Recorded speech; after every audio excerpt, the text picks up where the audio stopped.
Have you ever wondered what Taylor Swift would look like as an animated character, brought to life with a touch of magic and a whole lot of personality? Imagine her iconic features transformed into a lively, whimsical drawing, where every line and color choice helps tell her story. Picture her hair, those famous locks, flowing and dancing as if they have a life of their own, swirling around her like a musical note caught in a breeze. Well, buckle up, because today I'm diving into the whimsical world of animated art, where imagination takes center stage and every detail is a chance to add a little more magic. I'll walk you through how I create a lively animated illustration of Taylor Swift, focusing on those signature winding, flowing locks that make her instantly recognizable. Get ready to see how a simple sketch can turn into a portrait bursting with energy. First things first, I always start with a rough sketch.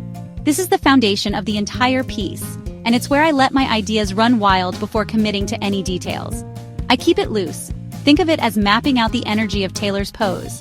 The lines are quick and gestural, capturing the movement and attitude I want her to have. I want her to look dynamic, so I give her a gentle tilt and a confident smile that captures her stage presence.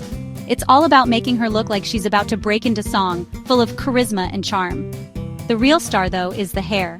Taylor's hair is practically a character of its own, and in animation, it's the perfect opportunity to go wild with movement and flow. I sketch in big, looping strands that curl and twirl around her, almost as if they're dancing to her music. Each strand is exaggerated, giving the hair a sense of rhythm and life. I'm not shy about going over the top. Animation is all about exaggeration. The more dramatic the lines, the more energy the drawing has, and that's exactly what I'm after. Now on to line work.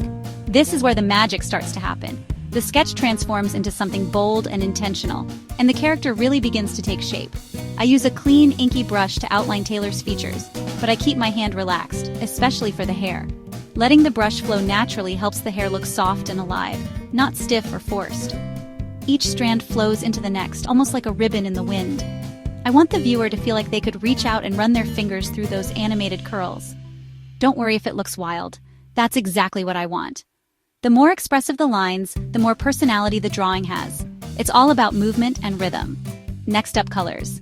This is where the illustration really starts to pop and come alive. I grab a soft peachy tone for Taylor's skin, blending it gently to keep her complexion glowing and natural. I pay attention to the subtle blush on her cheeks, adding warmth and a touch of realism. Then I mix in those classic Swift shades. Think electric blue for her eyes, making them pop and sparkle with that unmistakable Taylor gaze. And of course, a bold red for her lips. It's her signature look, and it adds a dramatic focal point to the portrait. For the hair, I blend honey blondes and warm golds, making sure each section catches the light and shows off that swirling motion.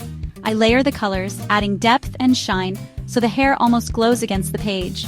I love throwing in little pops of pastel in the background just to make everything feel magical.